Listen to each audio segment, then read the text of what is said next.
New York City, everybody, here we are. City of dreams. That's how they bill it, right? City where dreams come true. Have you looked around?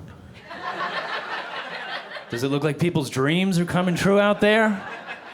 Oh, look, a Mexican man delivering Chinese food on a bicycle, just like he always dreamed back home. A family digging through the garbage for bottles and cans because they're just that passionate about the environment. Do what you love and the money will come. A nickel at a time. People working 2 and 3 part-time jobs into their 30s and 40s, having 2 and 3 roommates. A lot of people seem to have that dream in New York. And it is coming true. Living in New York is like one extended game of how well are you hiding your poverty and depression. Some days you'll hide the poverty better, other days the depression. But when you get that balance just right, oh, people say, look, that guy's dreams are coming true. Let's get a selfie with him.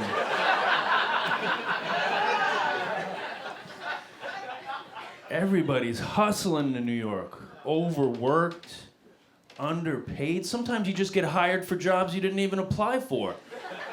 I drive a 2007 Toyota Prius, charcoal gray, nondescript. But now that Uber and Lyft exist, people just get into my car routinely. Just recently, this young woman gets in my car, announces, "We're going to Brooklyn." Starts waving her girlfriends over. I'm like, whoa, we're not going to Brooklyn. She's like, excuse me? I'm like, I'm not a cab driver. She's like, what? I'm like, this is not a cab. I'm a person who has a car and drives himself places he needs to go. And then she was horrified when she realized that she ran out, traumatized, into the embrace of her friends, as if I had done something wrong. I was like, you broke into my car.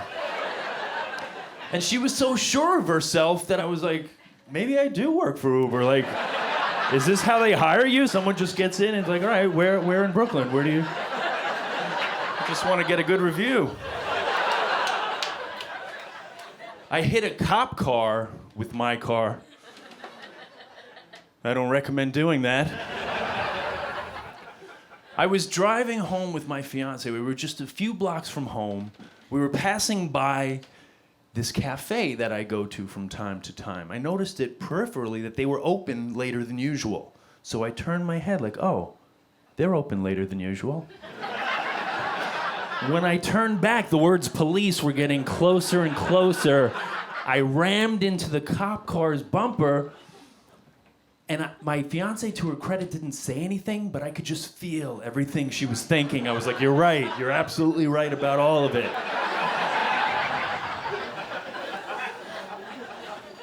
The cop car, we're at a light, the cop car turns off to a side street. So then I turn to my fiance, like, should we just get the hell out of here? Like, it's like, no, we can't do that. So then I turn and follow the cop and pull up behind him. Now all of a sudden it's like I'm pulling him over. Like, maybe I work for the NYPD now. So then we're just sitting and waiting. Cop finally gets out, ambles over. First thing he says is, bad idea hitting a fucking cop car. I was like, yeah, actually, it wasn't my idea. It just happened. Then he was kind of like pacing around. Like, remember when you were a kid and your parents were almost like searching for the punishment? They were beside themselves.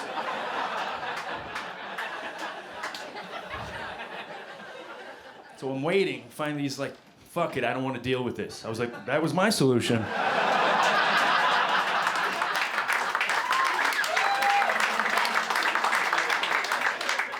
Then he goes, you were never here, which I thought was almost existential. Like, are any of us ever really, truly here? Then he turns and walks back to his car. As he's about to get in, he turns back and says, oh, are you okay? I was like, yeah, we're fine. Are you okay? He's like, yeah. Gets into his car, drives away. I turn to my fiance and say, I don't know what these black folks are complaining about. That could not have been a more pleasant exchange. I felt safe, I felt protected, I felt like my life mattered.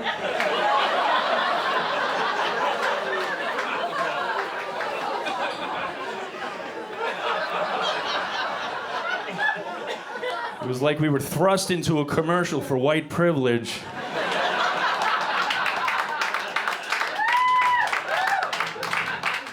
If you're not sure whether or not your life matters, I suggest that you hit a cop car. Just see how the rest of the exchange goes. It'll be a little different for everyone. Results may vary. Some assembly required. There's a gas station near my house, has a little handwritten sign on one of the pumps that says, please, replace nozzle to pump before driving away with it. Thanks! And like years ago, I took a photograph of this and I posted it to Instagram, and me and a bunch of strangers made fun of all these human trash piles who were just driving away with the pump still in their goddamn car. And so when I drove away with the pump in my car about a year ago, I was bashful. Have you ever made fun of yourself from the past with a bunch of strangers? Because I have. And the thing is, I didn't even know I did it. I had no idea. Yeah, I hopped in the car, blasted my meditation app, and just took off, ripped it right out of the pump, had no idea, and then immediately pulled an illegal 4-lane U-turn. And all of the oncoming traffic was like, bah, bah, bah, bah, bah, bah. And I was like, oh, fuck you, you fucking church Nancy's. It's a U-turn. So I gave him all the middle finger, meanwhile spewing gasoline across the street. And then I made a right, and I got on like a big highway, started going very fast. And mind you, I just have a tail, like dragging behind me, like, and then this big white pickup truck pulls up next to me, and he's honking at me, and I was like, what? It's a U-turn! And he's like, roll your window down. And I was like, what? And he's like, you drove away with the pump in your car. And I was like, oh, you drove away with the pump in your... Oh, no!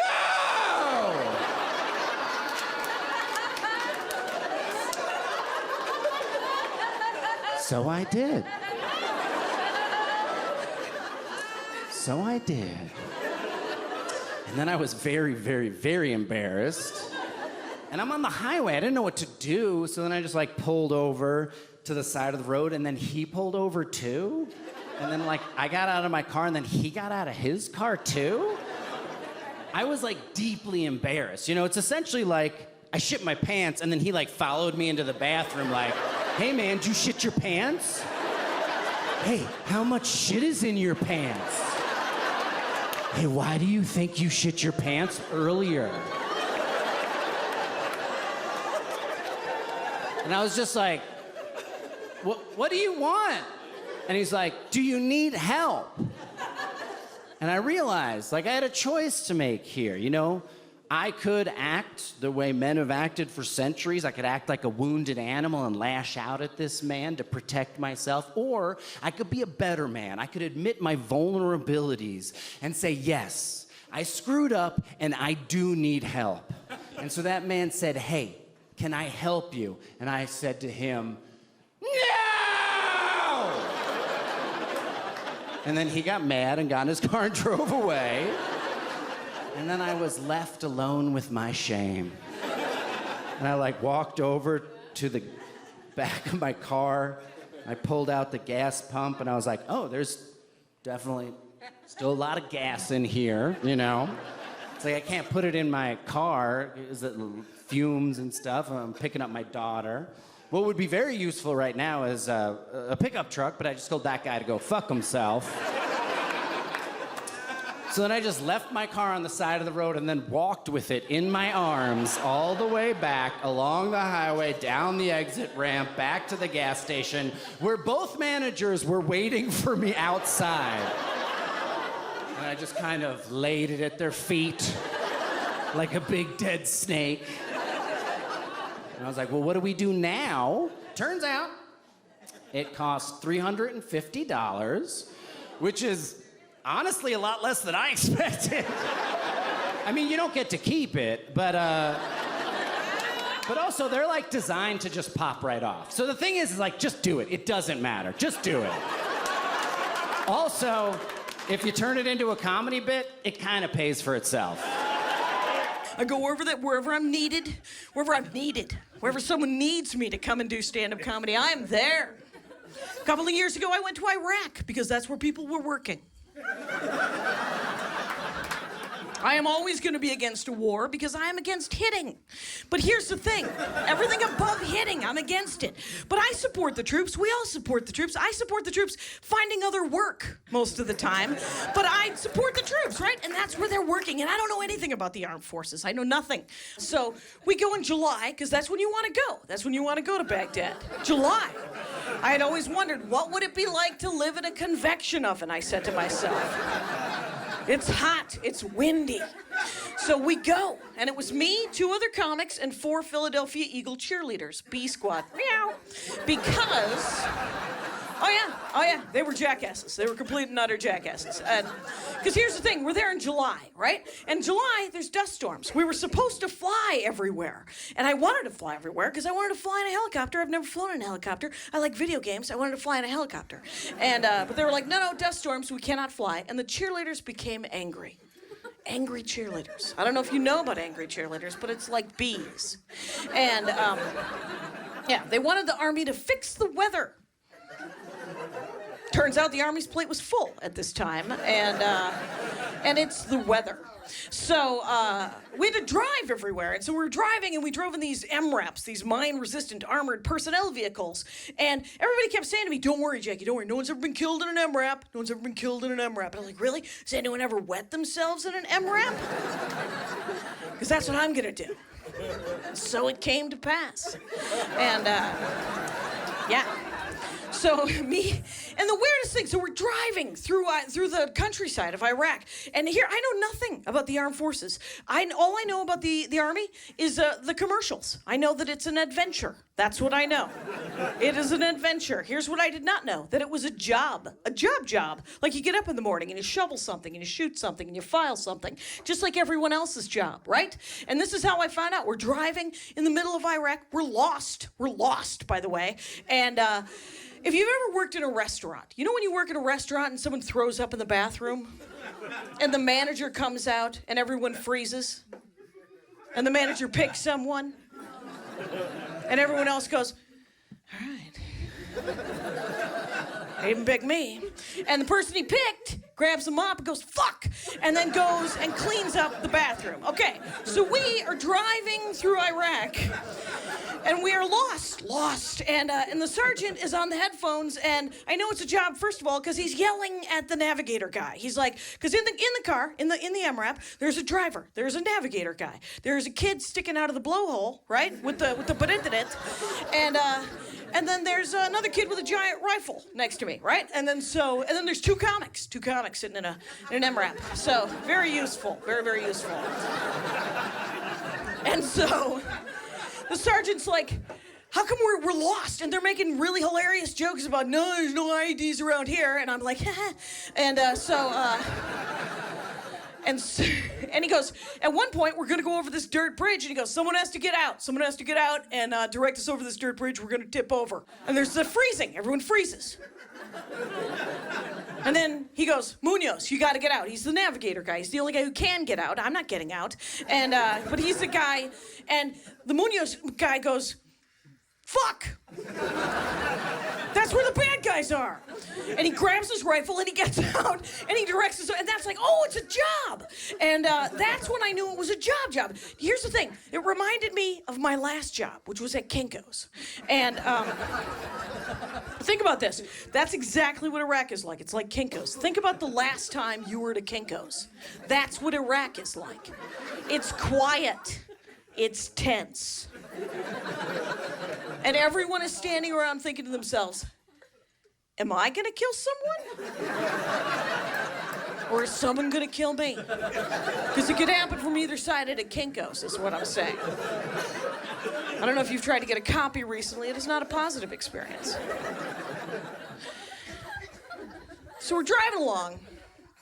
And we go to all these forward operating bases. We're in the middle of nowhere.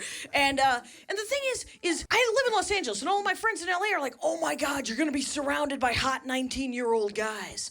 Have you ever been surrounded by 19-year-old guys? It's a lot like being buried underneath a litter of golden retriever puppies. It is adorable, but exhausting. This is not a cougar. This is not a MILF. This is lady who makes a hell of a pot roast. If you miss your mom, I'll hug you. How about that? What am I gonna do? Lure him into the Jeep with a bag of Snickers bars and finish raising them?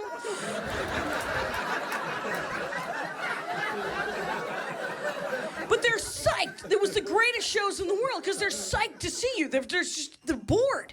And so I get there and they're like, you don't even have to be funny. They're like, thank God you've come. I have been talking to this guy for like 14 months. Any story that is not about his wife is a win.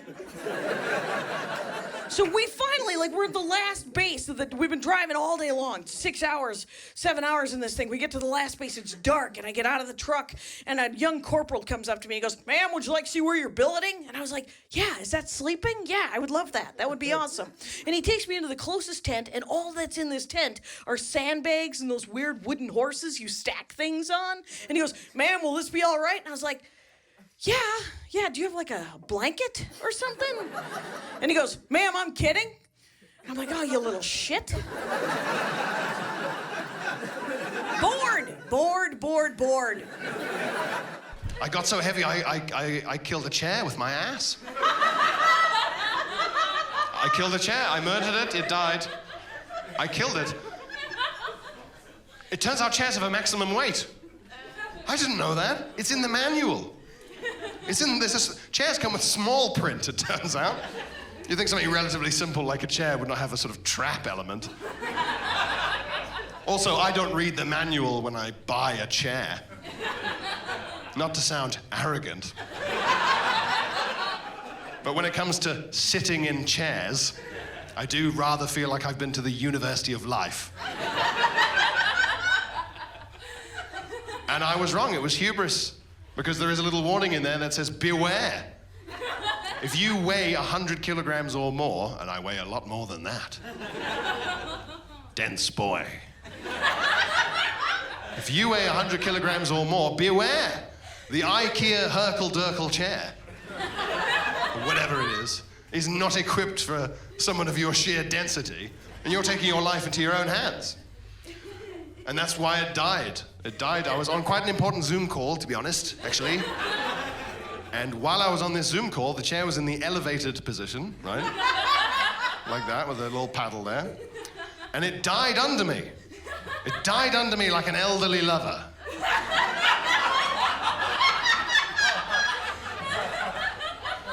And because the shaft of the chair is full of air, right? That's what elevates the chair, and you pull the paddle and it goes tss, and you can adjust it. It meant that the air all escaped at once because it collapsed. And that meant that there was like an actual death gasp. As my head fell out of sight. And everyone on the Zoom call was like, Pierre, you shut your laptop? My chair was dead, and I had to get a new chair, and this was in lockdown, so I had to just get a chair for big fuckers. But I don't know where to get that from in even normal times, so I was just like, well, it's gonna have to be Amazon, you know? But what do you search to find a chair for big fuckers?